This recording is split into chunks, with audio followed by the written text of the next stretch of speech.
Happy Monday. We are in August. Hard to believe.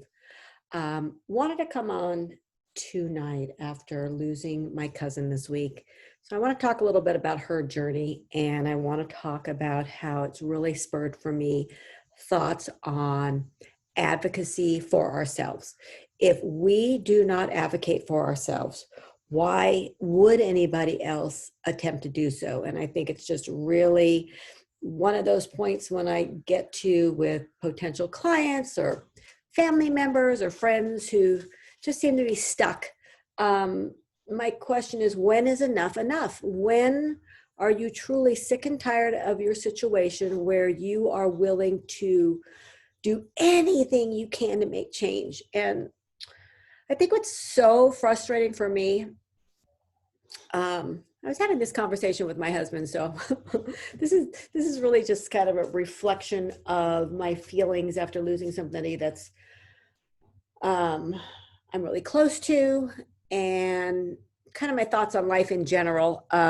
So bear with me. I'm hopeful that it will inspire you in some capacity to perhaps continue on your journey, or maybe shift your journey, or allow you to start to be more of an advocate for yourself. So I was telling my husband that something that I've done in therapy as well that's been important is kind of to look back on my life. And I think it's kind of important to kind of evaluate how you became the person you came. And I had mentioned to my husband that, the first time that I can truly remember advocating for myself was when I was in junior high, and I was hanging out with a bad crowd.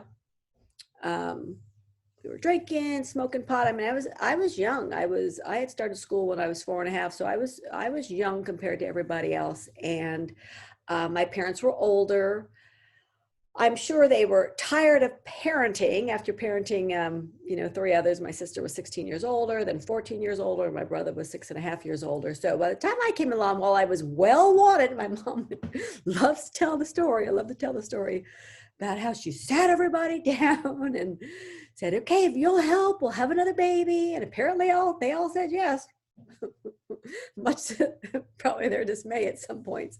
But I think they were tired. And I also think that I did a really good job of making them see the good attributes. And so they didn't know. And, when I grew up in the 60s and 70s, we were free to do whatever we wanted to do as long as you were home for dinner. You called and nobody could track you, or you didn't have a cell phone where you could text them and expect an answer momentarily, or you could see where they are. So, things are very different today than they were then. But I had to make a decision to ground myself. I absolutely told this friend who I felt extremely pressured by that I was in trouble because of this, that, or the other thing, and that I couldn't talk on the phone and I couldn't go out. Well, that ceased all communication. And that's how I protected myself. Advocate, right? Gina advocated for Gina. And it was because there was nobody else to do it. I also saw that again the next time in my life was I was 19. And my oldest sister, Lou, who was my best friend, my second mother, my everything, my advocate, my everything. She was diagnosed with breast cancer. She was only 35 at the time. And not a lot I could do. I mean, breast cancer was something that we didn't really know anything about. And I was in college. I was in a communications class, and I was having to do like my first speech, right? Persuasive speech. And I chose to do it on breast self-examination. We literally just come out with the books. My brother-in-law was a doctor, so he gave me like a silicone breast, sample to, show people. And and that was my second moment of advocacy, when I advocated on behalf of an experience I had for my sister who had breast cancer, who, had she known about breast self-examination, potentially would be alive today. Because by that time they found her breast cancer, I think that her tumor was the size of a walnut. And she ended up dying 11 years later as it metastasized to other parts of her body. But point being is at that moment, I chose to take on an advocacy role to let people know how they could help to help themselves, right? To have breast cancer diagnosed early, should they get it with breast cancer self-diagnosis.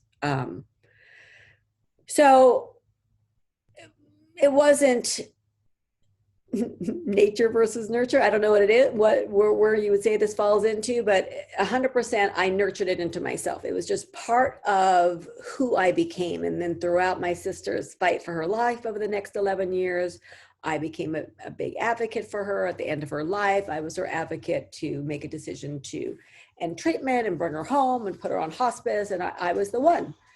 And I've had that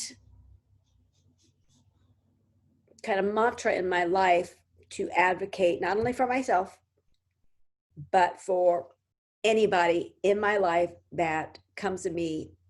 Maybe you don't even come to me. I might come to you and advocate for you. And it makes sense that I wanted to be a doctor when I was young. I also realized once I met my husband when I was only 17 and he was 18 that I wanted to be a mother and all of that more than I wanted to be a doctor. And I knew that I couldn't do both in my head. I knew that I didn't want to do both. And so at that point I got into, I went to chef school, and then I realized there was no way in heck that I was going to work holidays and everything that you had to do as an executive chef in the restaurant world. And so I ended up getting my bachelor's in nutrition. And it's kind of great because it merged my love of food and nutrition and health and caring for people and all of those things to actually be able to do what I'm doing today. But, you know, every day I encounter people who are miserable, who have ailments that are rectifiable, treatable, and they don't, and they won't. And I don't understand it. Not one cell in my body, you know, as a cancer survivor, me, and after losing a son to a disease that I knew nothing about and didn't know that existed, I think it's important to understand that there are certain things in life that we have no control over. Fact. I mean, the life I led should have prevented every opportunity for cancer, but diagnosis of bladder cancer, but an advocate. Because as soon as I saw something was amiss, and for me, it was a tiniest tinge of pink. And I didn't know where the pink was. I didn't know if it was urine. I didn't know what was happening. And I noticed it a couple times over a few weeks. And then I advocated, I spoke up. I spoke up to my friend who is a urologist who has treated me for kidney stones. And I said it. I said, you know, I had this little bit of tinge blood and I think it's coming from my urine. And that set the wheels in motion. Had I not said something to him at that point in time or in the near future or whatever that might look like, my insight to bladder cancer could have turned into a stage 1, a 2, a 3, a 4, and could have had the potential to change the outcome of my life. So that advocacy to speak up when something is amiss was incredibly important for saving my life. Now, I will mention with that, you know, I trust my friend. He had cared for me all these years with birthing a dozen or so kidney stones. Not something you ever want to be part of. Worse than labor with no drugs, because I've done that. But you get a baby at the end of it. But his opinion of what needed to be done and what immediately was done within the week, because I advocated. Oh, my dog was in and out. Don't you know I'm on a phone call? Okay, either come in or out. Come on. So, again, not that I didn't trust him, but why, when you're talking about my life, would you not get a second opinion? And so I scoured the internet and ended up and talked to people I knew, and ended up going up to Stanford to see a woman who specialized in females and bladder cancer, and she happened to run the whole division up there now. And she took me into surgery, and she did some biopsies, you know, spent the night up there with my daughter Mary, to make sure that our game plan was the right game plan. And so now I got 2 urologists confirming the initial diagnosis, treatment plan, etc. So now I feel confident in what I'm doing. And now I just have 7 years cancer-free. That's a good milestone to make. No longer going through treatments, but every 6 months for the rest of my life, I have to have a cystoscopy where they go up your urethra, up your uter, whatever they're called, into your bladder, and look around. And if they need to take a biopsy, but that is the way we make sure that the bladder cancer is quiet. And that is the only way. It's just like a cancer, other cancer survivors looking at CT scans and PET scans and different things like that. So it is my cross to bear, but one that I will take all day long, because with that scan, with that visual, if we see any growths or anything unusual, we'll go into the OR, we'll take biopsies, we'll get to the bottom of it. So that is key with bladder cancer, and really with every cancer, is early diagnosis. And so with early diagnosis, we then can potentially cure ourselves, which is cool. So I brought up that for a reason, but advocacy is paramount in what your life can look like. I was just talking to a friend who was going to be meeting up. Her and her husband were going to be meeting up with a couple that we know. And this couple, who we were very close when we all had little kids and lived together in our last neighborhood. But she had a scare last year with what was potentially looking like colorectal cancer. The concerns that I had from the get-go was she was in her 60s. Everyone at the age of 50 gets to have a colonoscopy. It's your rite of passage. It also could save your life. If you're African-American, 45. So know those 2 things. And the thing is, this woman was in her 60s, never had a colonoscopy. Okay, not advocating for ourselves. There's no reason not to have a colonoscopy. It is the best clean out of your system you ever want to have. People pay money for cleanses. You know that. People pay serious money for juice cleanses. Costco used to carry this juice cleanse thing that you drink for the whole week. So colonoscopy, got to have one at 50. Then you are either put on the 1, 3, 5, 10-year plan, depending on what they find, you know, depending on your urologist. You know, there's certain protocols that happen. But point being is, she never had one. So if you think about every year that you didn't have that from the date that we start screening for colorectal cancer, you know, odds are you could be in trouble. So I'm not sure what brought her in. I think she was having some issues that then the doctor wanted to do a colonoscopy, and they found some really scary things. Now, she was incredibly lucky that after significant surgery, that the growth turned out to not be cancerous. I can't even communicate to you. There was 2 miracles that year, her and then another gal's husband, where I would have put money that they had cancer. And so I'm thrilled to have been, you know, been part of seeing, you know, this miracle in them not having cancer. But, you know, so when she was in the midst of it, one of the things that happened was there wasn't a sense of urgency to get the growth out. And for me, when I was diagnosed and they saw my tumor in my bladder, I was like, when? Yesterday. I wanted that tumor out yesterday. I had that tumor out within the week.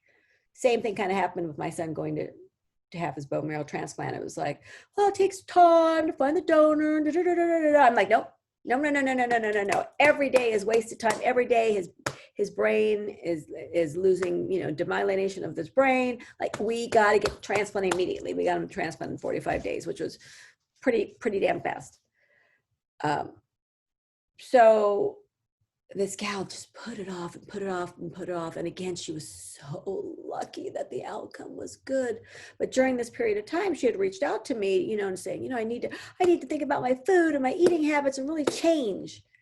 And then she found that everything was okay. And then that urgency of choosing a healthier lifestyle to potentially promote a longer life went away. And I don't understand it. Not one part of me understands it. So I wanted to have this conversation with you. I wanted to talk about advocacy. I just think it's so incredibly important that I understand that, most of us have to see, you have to have the event. You have to go to the doctor and they have to say, you know what, you're pre-diabetic, or, your blood cholesterol is high and I'm concerned about it, or you got hypertension, or you got a family history, or I don't know, like, I get it. I get that you need some reason to make a change, but I prefer you to just think about your future. This weekend, we had the opportunity to be at up in the Colorado Rockies at a Catholic family camp. I took my sister and her daughter and her daughter's husband and their 3 little boys and my husband, and it was wonderful. It was lovely and fabulous and joyful and beautiful, and I'm so glad that we all went and met lots and lots of families, physically distancing. We all had our own lodges, and they did a really good job of keeping us safe. And this was a Catholic family camp, so I will tell you that there were lots of many of these families had lots of kids. 3, 4, 5, 6 kids. It was really lovely. But I saw a lot of parents who were really unhealthy. And I saw them, trying to do things with their kids, and we were ziplining, and you had opportunities to hike and play games and climb on this high, I don't know what it's called. Like, you climb really high and then you do this huge swing, or you do a leap of faith to try to grab this bar, high wires, I think it's called. But I saw parents that were really, really unfit and unhealthy, and it was so sad. It was so sad on many levels, because I know the repercussions of having out of control blood sugars. I know the repercussions of having out of control high blood pressure. I know the repercussions of having uncontrolled blood lipids. And as those things build and build and build, they build momentum in your body, and eventually your body crashes. And the body is very resilient. And so, as you're younger, we can kind of start to undo the damage, but there comes a point of no return. And so this is where I wanted to talk about my cousin Christy. So my cousin Christy, I would say she would have considered her life kind of school of hard knocks, middle child, always felt like there was a sister who was smarter or prettier, something than her, and was in an abusive marriage and ended up divorcing, and 2 kids who had, were a little troubled, divorced family. It's just the way we cope, some alcohol and drugs, and thankfully they they got past those things. But,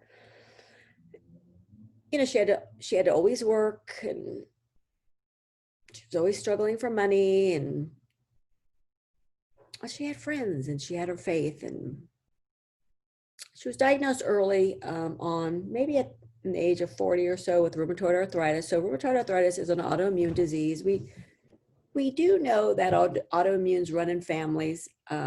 Thankfully, nobody else in our family has rheumatoid per se, but we do know that, you know, we can kind of have these particular genes that sit dormant, right, within our bodies, and then stressors and lifestyles and different things can kind of turn on these genes. So her rheumatoid arthritis, you know, was diagnosed, I think in her 40s at this point. I should know her health history well now, but I'm not remembering right now. But so rheumatoid arthritis today, 2020, is really treatable. Lots of biologics that are useful in reducing the inflammation, and you can live a long, beautiful life with rheumatoid arthritis, but you will take medication for the rest of your life. Few people can get away with not, because the body's basically fighting itself. So you've got to be able to use different biologics to kind of counter the body trying to hurt itself. And it happens within the joints. So one of the things is that she really didn't advocate for herself, and you know, probably could have done a better job with rheumatologists and her medical care, and in terms of what that looked like. So fast forward now to her at the age of 76, and this was in the year 2016, where we had seen her at an event for a family member who had passed away. And we had a conversation about, you know, that her shoulders were in really bad shape, that she knew she had to have shoulder surgery for both shoulders. And she was 76. She was still working full time. She worked at Macy's. She did a lot of like hanging of clothing and like things that, you know, caused her a lot of pain, and caused a lot of, you know, the continued overuse on these joints that were already really worn out. She loved to swim, and just all these things that perhaps were not in her best interest, but she had to work. And what's important to know is that, you know, that need to make money so that she could pay her mortgage, so she could live, so she could food and her medications and all of those things, you know, was overwhelming to her. And then remember, I told you that she kind of lived in that school of hard knocks, where, you know, all these things, you know, that, you know, like she had to deal with for her whole life. So you got all this baggage sitting on your back. And so we were sitting outside and having a conversation, and we said, hey, why don't you come live with us for a year?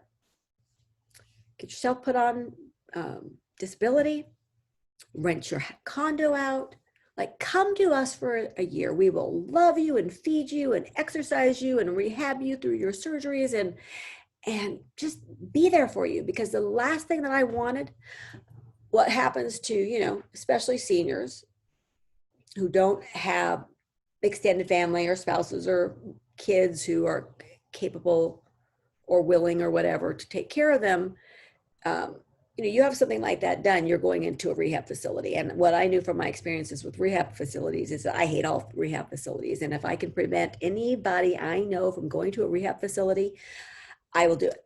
And so I said, look, you will be able to come straight to our house. We got it all covered. And my husband and I were 100% on board with this, and we were ready, willing, and able.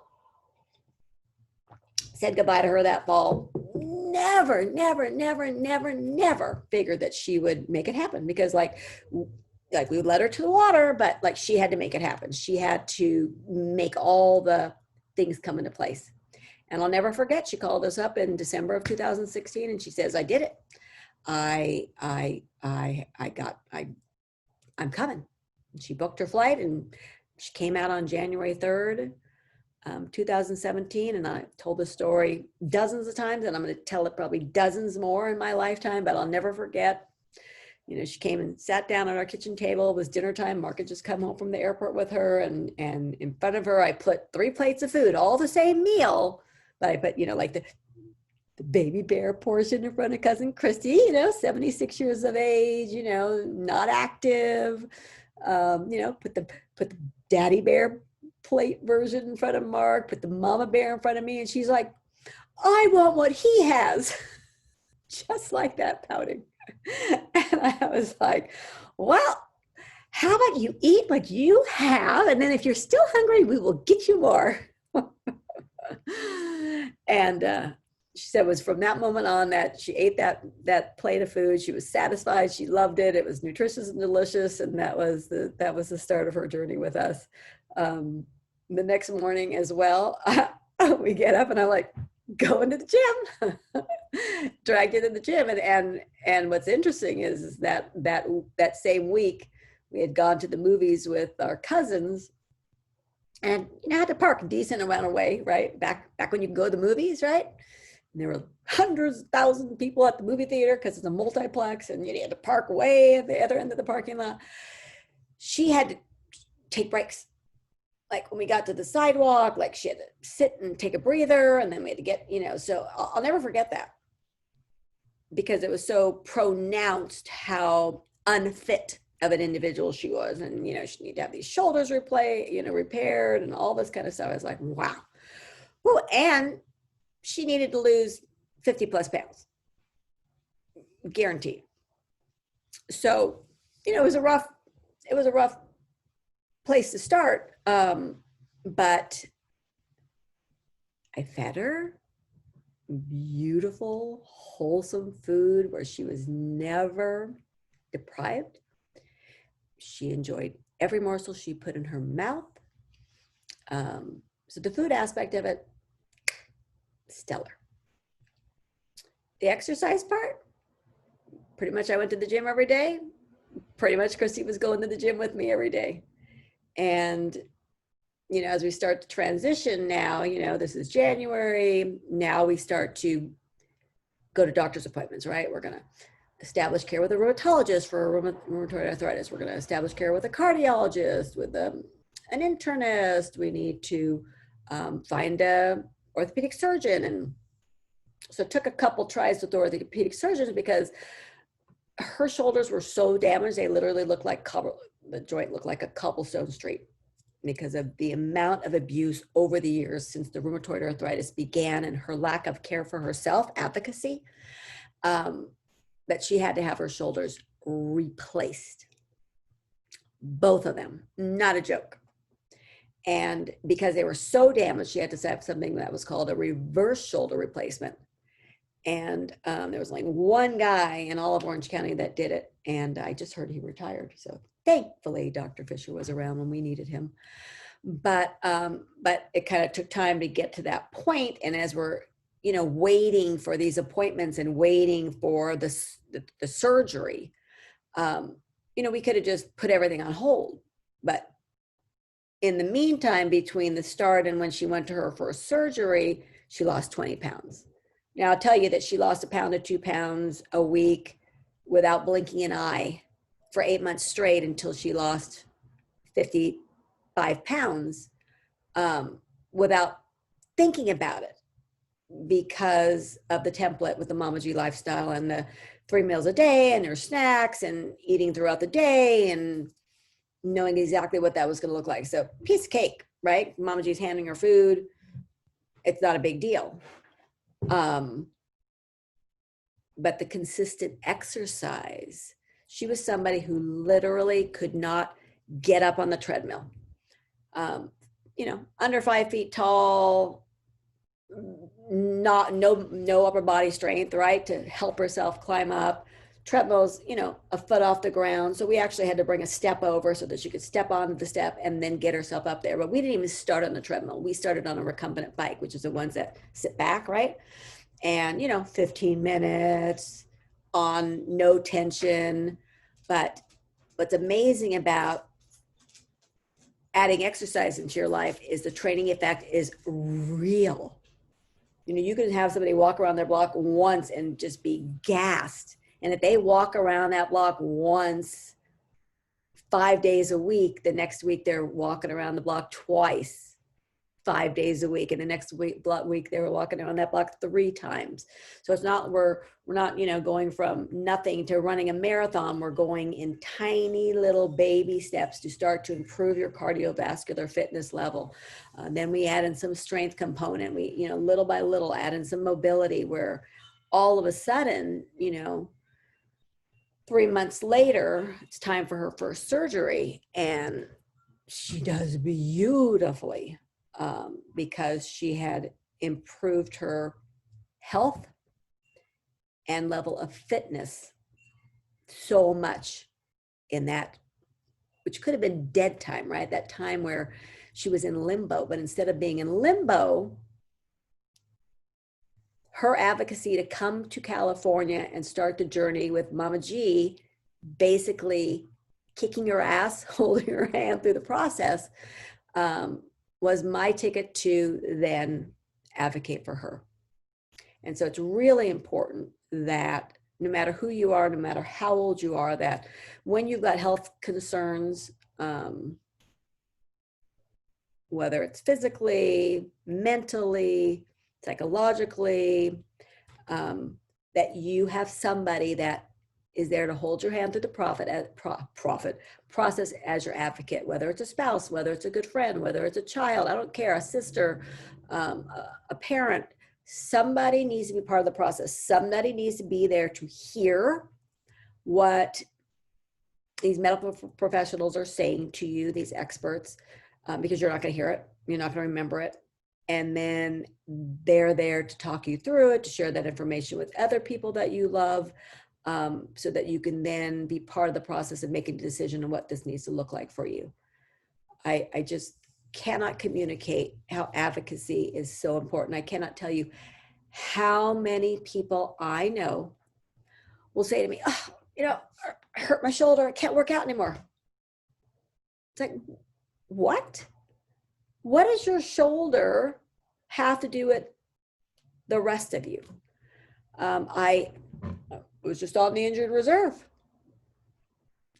In May, don't know the exact date, but I noticed that I was having some knee pain when I would like get on the floor to play with the littles. And it was right about 2 months into COVID, not being with Logan and Parker and Olivia. And then I got them back in my life. And then I was down on the ground, up and down and sideways and whatever with them. And I noticed that when I put pressure, you know, on my knee, body weight on my knee in a really flex position, that I had a lot of pain. And I'm a big advocate. I go to physical therapy on the regular because I'm a master's athlete and I expect a lot of my body. And it's one of the things I do for myself. Like people, my husband will go get a massage. I'm like, I'd rather go to physical therapy twice a week, and have them work on whatever body parts that I need working on, because I intend to move for the rest of my life. And, you know, you get different things. I've got some issues with my neck. I've got issues with my lumbar spine. You know, just over the years, you know, I've had 3 shoulder surgeries back when I was young. Like, good now, solid. But things happen, you know, the years that I was racing, I would get you fall, you break things, you hurt things. So I believe in physical therapy like other people believe in massage and chiropractic. So I have a spot 2 days a week that I go to physical therapy. And I started to say, you know, like this knee thing is happening. And then what I noticed was May, June, July, you know, I'm 2 months into this things and I'm like, you know, this has been going on for 2 months now. Like, we're not getting, it's not getting better. We have not figured out what's going on here. And I trust my physical therapist immensely, but things were not, you know, things were getting worse, not better. So it was my being an advocate to say, okay, it's time for me to go see somebody. Who should I see? And we decided to send me to this particular orthopedic group where, you know, he, you know, after feeling around and examining me, said, oh, I think it's this. He said he thought it was my meniscus. And I didn't feel like it was my meniscus, but we need an MRI to diagnose us. All right, so we need the MRI will give us the diagnosis. First, we did an X-ray to see if there was anything structurally with the bone that we could see. And then we called for an MRI, which is the next course of diagnostics that we look. And there it is, lit up like a Christmas tree, bursitis in the tendon, the attachment of the hamstring into this area down here. So again, with a conversation with both my physical therapist and the orthopedic doctor, we made a decision to do an injection of cortisone into the bursa to help reduce the inflammation, which put me on the IR, right? The injury reserve. Like immediately we knew no excessive force, weight bearing in terms of like running, tennis, anything that was going to switch directions and, you know, put impact, force on that particular ligament that was holding that bursitis. And so then it became, so what can I do? So we knew that, you know, walking was fine, nothing, I wasn't going to be hiking, or I wasn't going to be on the stairs, I wasn't going to be running, but I could bike. And so with COVID, you know, the gym closed. I was walk running one day a week. I was doing a longer run one day a week with my husband and friends. I did stairs one day a week, and I started biking one day a week. And so I learned over the last months with COVID to appreciate biking outside in safe places, because I prefer to reduce my risk. I like to stay off main roads, but learn to love biking. And then of course, being on the IR and only being able to bike, I have really enjoyed exploring my town, and it's been wonderful. So exercise didn't go away from Aji. I just had to shift what I was able to do. So the cardiovascular exercise for me, number one, is really important for my headspace. I'm gonna tell you that right now. Need a good sweat, makes me feel better, even if my world feels like it's crumbling. Number two, calorie burn. All right, calorie burn is important for me. All right, I'm 57 years of age. I eat, you know, around 2,000 calories a day. If you don't burn calories, you know, then guess what happens? You start to deposit body fat. And then if you undereat, then you start to lose muscle, and you start to lose body. There's all a million things that happens here. Like, so I need to make sure I can eat my calories so that I can hold on to my muscle. I need to be able to work out, you know, all of these things. And I needed to be able to strength train. So I had a, you know, long conversation with Samantha B, who is my coach. You know, I train with her 3 days a week, and she made a decision based on her extensive education on how I was going to train differently during this period of time. 2 weeks, we knew. So, so my point being is, don't tell me you have an injury and you can't exercise. Because 100% in some capacity, you can exercise to get your cardiovascular exercise in, to take care of old ticker, to take care of your pulmonary function, to burn some calories. You can 100% strength train, regardless of your injury, unless you're in a bed in traction or post just out of surgery, you're going to be in the IR. There's going to be a time when the only thing you're going to be doing after surgery is walking around the block. That's it. Been there, done that. And then in a moment, you're walking more. And then in a moment, do a little jogging. So there is always light at the end of the tunnel, but you cannot allow these obstacles in life to put you on the bench. And too many of you are willing to sit out, not even suit up. And I'm going to tell you right now that the end result of that is what happened to Cousin Christy. So we'll fast forward to all kinds of things happened to Christy in the 8 months that since she arrived, right? She had the one shoulder replaced. She did beautifully. We were back at the gym, I think 5 to 7 days later, when she could start to sweat again. She was sitting on that recumbent bike until she was stable enough where they felt comfortable with her getting back on the treadmill. And then she started walking, and then she started walking longer in the neighborhood, and then she'd walk to church, and it it was unbelievable to watch what happened. Along the way, we knew her second shoulder surgery was not going to happen until August, which was disappointing on all counts because we just wanted to get those shoulders repaired. But she had to just progress in such a way that she had complete ability in the one shoulder before we could deal with the other shoulder. So during that time, what do? Continue to have that scale losing weight, right?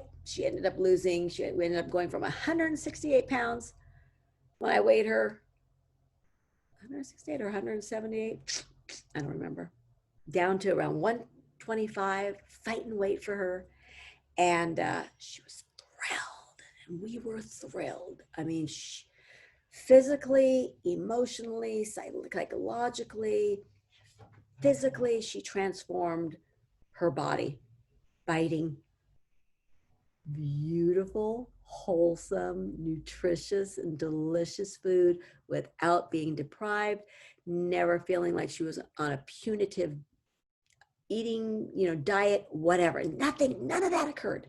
She ate everything we ate in her portion for cousin Christie's goal, and had a glass of red wine every Sunday night at family dinner, and just really was thrilled with the eating approach. So Mama G's lifestyle, it's a real deal.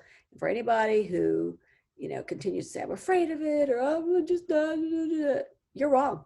And until you're willing to try it and taste it or whatever, you'll never know. You'll never know what you're missing out on. So during that time, right, going to the gym, doing all these things, having just, I can't even tell you how it was no longer me saying we're going to the gym, and it was her like going, so when are we going to the gym? I mean, it was just transforming. And she would need to get her meds, and she'd walk all the way to Rite Aid, which was like 2 miles, or CVS 2 miles away. And she would be able to walk down to the beach, and then be able to walk up from the beach, which is something she couldn't do in the beginning. No way, no how at all. And along the way, what else happened? She had a parathyroid that basically pieced out, no fault of her own, just happens over the course of time. And not over the course of time.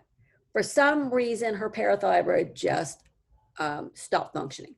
So, and it all was very weird the way it happened. And ultimately she ended up in the hospital, and,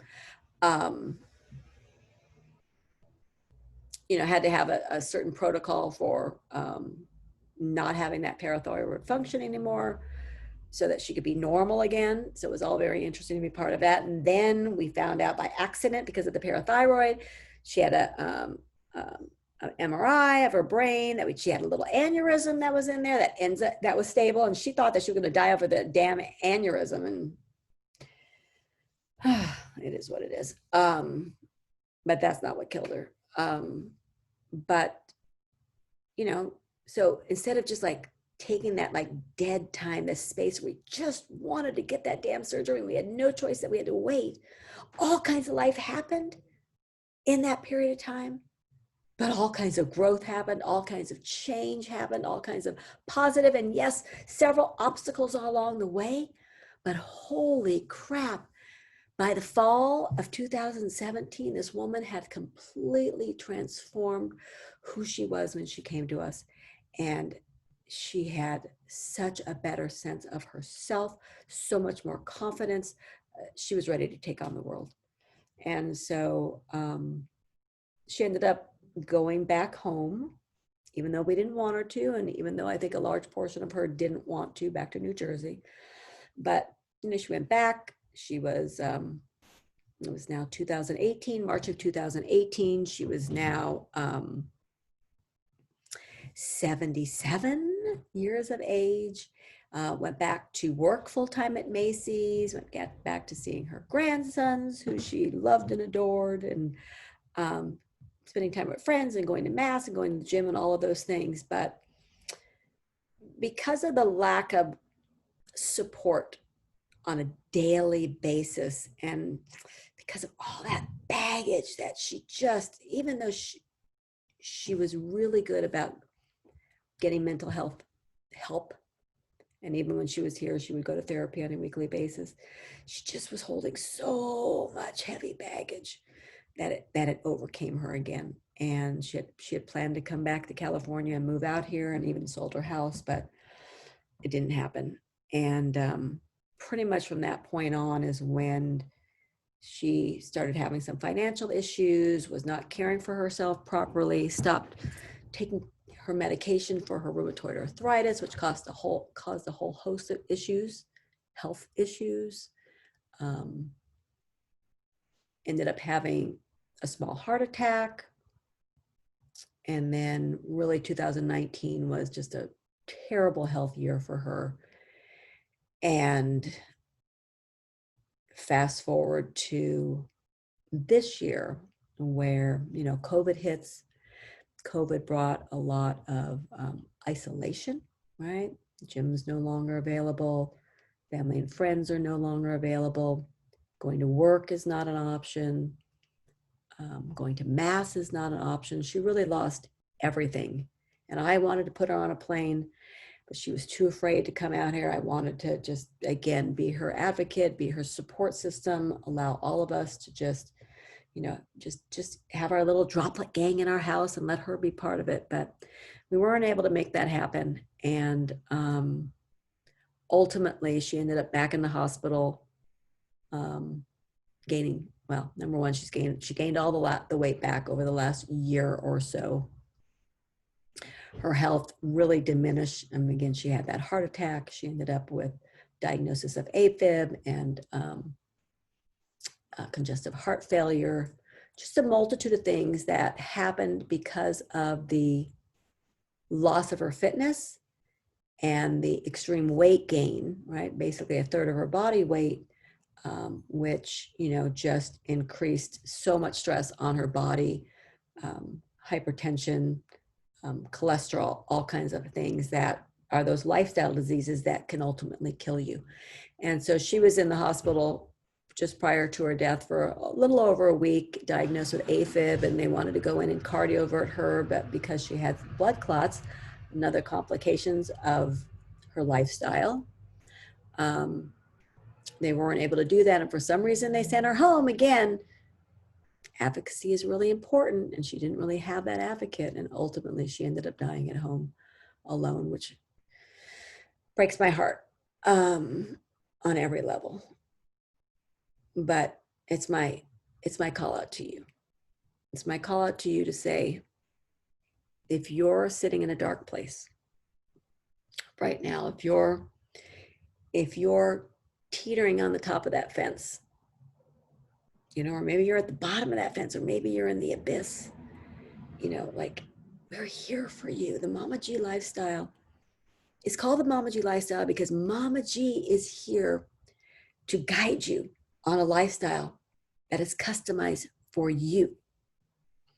And so you may think that, you kind of, the template, kind of the game plan. Maybe you did it a few years ago and things have changed dramatically in the last few years in the Mama G lifestyle and our approach and all of that. But you think, well, I'm just going to do what she said to do then. I cannot communicate to you how important it is for you to know that, while sure, like any diet approach, Weight Watchers, where you can, Points Now, or Ginny Craig, where you're eating their food, or Nutrisystem, where you're eating their food, or maybe you're on a ketogenic diet or a paleo diet or high protein, where they're restricting food groups, or intermittent fasting, or you're limiting the time you eat, or all these things. Like, sure, all those things are going to kind of force your body, whether you're starving yourself, whether you're limiting calories, whether you're trying to skirt the normal metabolic pathways, you're going to lose weight. And with that weight loss will come improved health almost across the board. But you're not learning habits that you could sustain for a lifetime to allow you to live a long, healthy, happy, independent life, period. Until we find the diet approach that brings joy to your day multiple times a day, coming from your food that you then share with people you love, which brings you joy through conversations when you sit at the table together or you prepare meals together. I mean, you see where we're going here. So I actually had a past client reach out who had, due to life circumstances, and it's not surprising, gaining the weight back, or falling into the trap of all these unhelpful lifestyle diseases that come with weight gain and inactivity. It's not surprising. So don't feel bad if you fall off the wagon once, twice, 100 times. But the difference in the Mama G lifestyle is that you are engaged with Mama G, you're engaged with the other members of the group, you're engaged with sharing food and exercise and all of these things which allow you to lead that healthy lifestyle forever. It's not just, well, I'm going to do it until I get to where I want to be. It's not that way. It's a forever thing. And so, as I mentioned, I have a multitude of clients who, fallen into this situation where they, have lost the weight, been successful, felt good about it, lost some weight, whatever. And then they fell off the wagon, all right? They didn't just step off the wagon or jump off the horse. They fell on their head, and they're hurt, and they're uncomfortable, and they're unhealthy, and their doctors have said, you've got prediabetes now, or you've got high cholesterol, or high blood pressure, you need to lose weight, you need to start exercising, you need to change your life. And so people are not willing to advocate for themselves, are not willing to invest the time and the money and the effort that is needed to have somebody like Mama G help you to change your life for good. So I'll just say it again. When is enough enough? I am more than thrilled, more than happy to reconnect with past clients who either never were able to hop on that horse and make any distance with it, or those that were on the horse and then just couldn't stick with it for whatever reason. I am more than thrilled when somebody comes back and says, I want to try it again. Because guess what? I'm here. I'm not going anywhere. I got work to do. I am here to hold your hand through the process. And I will tell you that if you worked with me in 2016 and 2017 and 2018, and even 2019, the Mama G lifestyle has changed. Our recipes have changed, our template has changed, our philosophy has changed, and maybe not in big ways, but enough ways to tell you that we've got great little cheat sheets and so many recipes now for you. And Mama G now is going to start working with some companies that prepare meals with wholesome, real ingredients that I'm going to be taste testing for you. For those of you who want to purchase some meals that will make it that much easier for you, or maybe all of your meals if you really want to, but I'm not going to fight it anymore. I want to make this as easy as possible for you. I still would love you to cook every single meal that goes in your mouth the majority of the time. I'm not going to lie. It's what I do for myself. It's what I believe in. I love my food more than I love anybody else's food. And my mom used to say the same thing, that she would rather eat her food than anybody else's food, although she loved my food.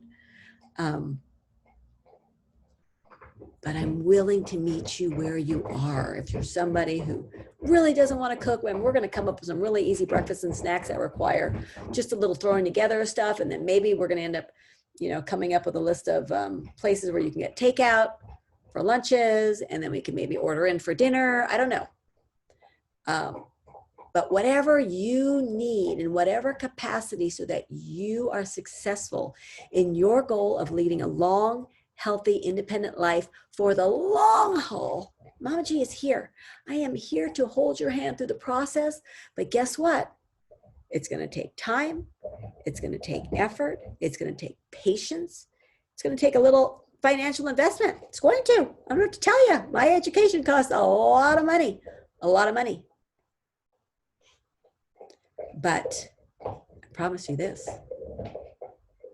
if you stay in communication with me, if you allow me to hold your hand through the process, if you take advantage of all the education that I have for you, with all the recordings I have and the weekly calls I do and the newsletters we put every week and the articles I write every month and the support you have in the Facebook group, and we can go on and on and on, you're going to be tremendously successful.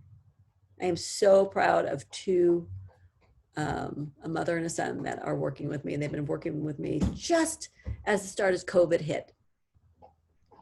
And the families, had significant struggles with their weight. But both of them, I think, are at the 50-pound mark of weight loss. That scale, that graph on MyFitnessPal looks like this. It's a little like this, like a little earthquake downward, but every single week since, I think, the beginning of March, they have lost weight every single week. And what do they tell me? Mama G Lifestyles Change Your Life. They love the food. They love they can cook together. They love that their whole family's participating. And now what I know about the mom, especially because she shares more with me than the son does, she's so active, golfing and hiking, and as she is more active, the weight's coming off even more. And guess what's going to happen in a moment? She's going to have to start eating more. Oh yeah. So proud of her. So, and I also have another client who her goal was to lose 5 pounds. Just, after her baby was born, just her exercise, exercise pretty consistently, and, thought she needed to exercise more, but it wasn't really possible with having a baby and a husband and a job. And, was a little bit afraid of, she had been kind of a slave to things like if it fits my macros or counting calories and all of these things. And she was a little afraid of the Mama G lifestyle. Well, let's just going to say this, about 4, I think it was 6 weeks with me, following her lifestyle, right? What was projected for her and her goals and her age and her activity levels. And the 5 pounds fell off. And she feels so good psychologically. She feels so good physically. She loves how her clothes feel so good. Again, that little bit of a snug, just, man, eat you alive, except that you're eating to do that. And she couldn't believe how easy it was with the templates for breakfast and snacks. She pretty much cooks Mama G meals. Just is so thrilled with it. So again, whether it's 5 pounds, whether it's significant weight loss and significant health issues, the Mama G lifestyle can be customized for you, but it takes you to be willing to invest in yourself and invest in the program to allow me to hold your hand through the process and everybody within the group so that you too can lead that long, healthy, independent life. You know what Mama G always says, it's not about what you lose, folks. It's all about what you gain. Have a beautiful day.